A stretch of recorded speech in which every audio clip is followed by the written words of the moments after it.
திருப்பூரில் சர்வீஸுக்காக ஒப்படைத்த மின்சார இருசக்கர வாகனம் 100 நாட்களாகியும் கிடைக்காததால் சந்தோஷ் என்ற நபர் பிரபல மின்சார வாகன நிறுவனத்தின் முன்பு கேக் வெட்டி நூதன முறையில் போராட்டம் நடத்தினார்.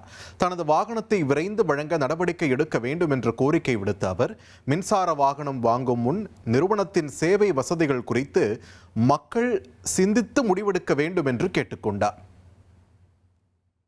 வண்டி இடையில மோட்ரு இஷ்யூ ஆயிடுச்சு. கொண்டு போய் வண்டியை சர்வீஸ் கொடுத்தேன். வண்டி விட்டு 100 நாள் ஆச்சு. அதனால இந்த நாளை செலிப்ரேட் பண்ணி ஆகணும். அதுக்காக தான் நான் செலிப்ரேட் பண்ண முடிவு பண்ணிட்டேன். அதாவது ஒரு கார்பரேட் நினைச்சா எவனுக்கு என்ன ரெஸ்பான்ஸும் பண்ண தேவையில்லை. ஒரு வண்டியை விட்டான், அவன் வேலை முடிஞ்சது. சர்வீஸை பத்தி ஒரி பண்ணல. என் பையன் கேட்கறான், எப்பா ஓலா வண்டி என்னாச்சுன்னு கேட்கறான். அவனுக்கு என்ன பதில் சொல்றது? சர்வீஸ் விட்டு 100 நாள் ஆச்சு தம்பி, அவன் கொடுக்கல. ஏன் கொடுக்கலப்பா? நீ தானே காசு கொடுத்து வாங்கினேன்னு கேட்கறான். அதுக்கு நான் என்ன பதில் சொல்லுவான்ட்டேன்? இல்லை, நம்ம மிடில் கிளாஸ்க்கு என்னன்னா, டெய்லி வேலைக்கு போவானா இல்ல வண்டி இவனுகிட்ட கேட்டுருப்பானா டெய்லியும் வண்டி சர்வீஸ் ரெடி ஆயிடுச்சான்னு. ஒரு ப்ராப்பர் ரெஸ்பான்ஸ் கிடையாது, ஒரு ப்ராப்பர் அப்டேட் கிடையாது. வண்டி வாங்கி 100 நாளா சர்வீஸ் சென்டர்லயே நிக்குது. சர்வீஸ் சென்டர்ல என் வண்டி மட்டும் நிக்கல, திருப்பூர்லயே சுமார் 150 வண்டிக்கு மேல குப்பை மாதிரி போட்டு வச்சிருக்கான். குப்பை மாதிரி. யாரு கேட்டாலும் ஒரு ரெஸ்பான்ஸ் இல்லை. சார் சர்வே வந்தா சொல்றேன் சார், ரெடியானா சொல்றேன் சார், அவ்வளவுதான்.